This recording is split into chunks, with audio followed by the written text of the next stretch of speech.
welcome in. So today I'd like to discuss becoming compassion. Now, how I came up with this is based on some theories and practices in lineage-based Buddhism, which is really the essence of most of what I do in this podcast on my YouTube and other channels.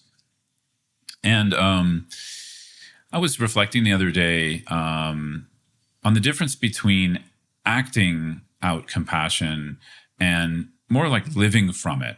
And that's where I came up with this idea, or this, referencing it as becoming compassion, or the practice of becoming compassion. So normally we frame compassion as an act, right? We might also refer to someone as a compassionate person, but we normally we refer to them as a compassionate person based on how they're acting. There's nothing wrong with that. I think obviously we have to be able to discern what compassion is and how to activate it, right? That's really important, that we affect others, that we affect the world with compassion and action. But at the same time, I was really reflecting on how, for an individual, this doesn't always necessarily provide clear indications if genuine compassion is developing within one's heart and mind. So let me give you an example. Sometimes we might have the motivation to help someone in need, and we see the need, and maybe there genuinely is that need, or maybe there isn't. But sometimes we can get stuck in the approach that we want to feel good. We want to do something to feel good. We want to be compassionate. We want to help someone with something they're struggling with in order to feel better about ourselves.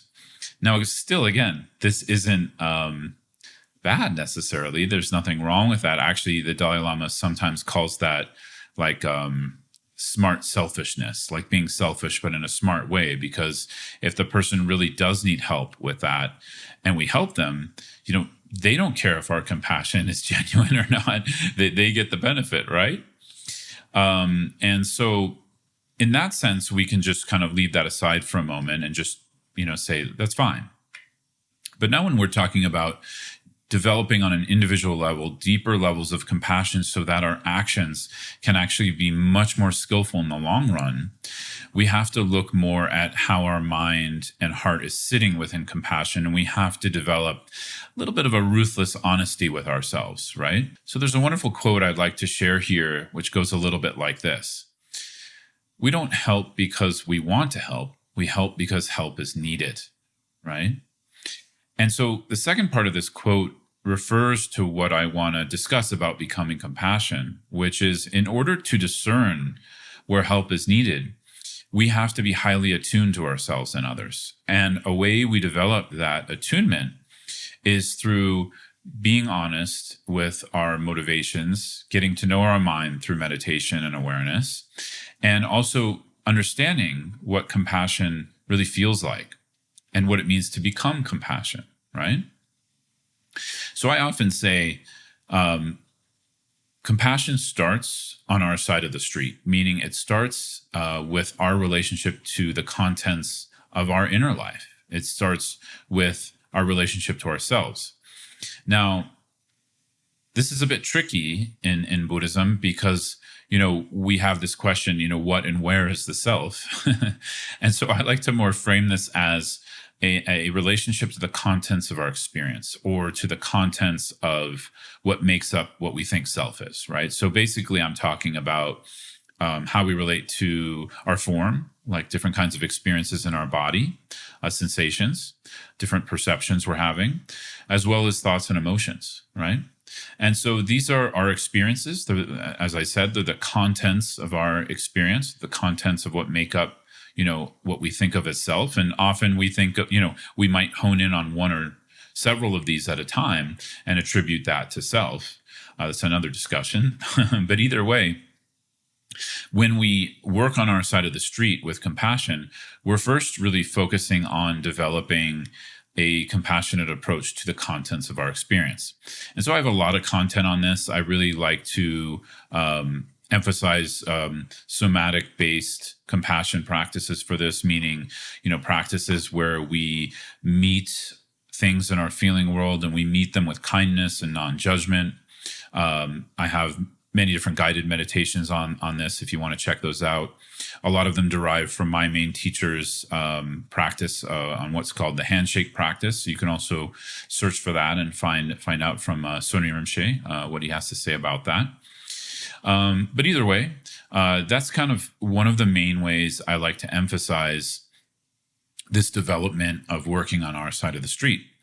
And slowly, over time, we actually become compassionate towards ourselves. Becoming just meaning we start to live in a compassionate way with our emotions, with our thoughts, with our moods, with how we're relating to the different experiences within our sense perceptions, right? Sight, sound, smell, taste, touch, etc. So this doesn't mean that then we exclude external acts of compassion to others. It just means that while we're working to make those more genuine, we're working with ourselves. We're working with this non-judgmental approach to bearing witness to our experience, to offering tenderness and softening towards what's arising. But also there's a sense of warriorship in here. There's a sense of confidence we're developing to meet all of our life, right? So I'll just give you an example. If a friend or a family member is going through a really difficult time, and it's something very scary, like a medical issue, and we're afraid of that, our assistance and actually being skillful in helping them, it's not going to necessarily be as skillful as it could. So we first have to work with our own fear. We first have to work with our own dilemma, and I guess one could say like lack of confidence in how to relate to that kind of situation. And so if we build more confidence in how to relate to all of our life, including, deep dissatisfaction and deep kinds of pain and struggles we can go through, we're going to be able to meet others' struggles and pain with more compassion. And so maybe a definition of compassion would be useful here. There's many definitions, but in Buddhism, they usually revolve around something like, it's the aspiration for ourselves and others to be free from all kinds of suffering, right? And the causes of that suffering. So there's this deep well of empathy that comes, and then there's action. There's movement to relieve, right? But that movement to relieve pain for ourselves and others, that has to come with skillful means, that has to come with wisdom, that has to come with some ability to see more clearly what's actually going to benefit the need. So as I said earlier, there's a deep attunement that we need. I think a great example of this in the world is like a mother with their child. And there's a special quality that comes with that kind of relationship. And I think we can all bear witness to this, even if we're not able to be mothers like myself. We can see there's an intuition. There's a strong selflessness. Just all thoughts and concerns are on the child. And then there's the possibility of more skillful means because that mother is deeply attuned and highly intuitive with their child. Now, again, I'm not saying that's the case for all mothers, right? I don't want to make that generalization, but you know what I mean. We can see this, right? This is genuinely a kind of a relative truth. So anyways, so we can see that we can all actually develop that. That's not just something that needs to come with nature. That's something we can nurture and develop through compassion practice. So like I said, becoming compassion has to do not first like we ignore others. I just mean we need to spend some serious time working on compassion towards the contents of our own inner experience, not in a selfish way, not in a self-serving way, in a way where we're opening to all of our experience more and more. We're developing more confidence to be able to bear witness and be with all different kinds of experiences, including painful ones in our life. And this is going to give us the skillful means and the intuitive ability to bear witness to others and to act from compassion in order to help relieve the struggles they're going through. So ultimately, becoming compassion, in my view, this is not something that happens in a few months or even a few years. This is a lifetime of practice. And of course, we can meet people out there in the world who have a little bit more natural ability in this, and that's fine. That's great. We can take joy that they have more of that natural ability. And some of us need to grow it and build it more. And this is possible, right? Now, if you're not kind of sure of the benefits of compassion yet, I encourage you to go out and kind of read more about those. But I'll just say a couple of things here. Compassion is really one of the root qualities that brings meaning and joy into our life, right? We can see without compassion, we're not able to really relate properly to ourselves and others.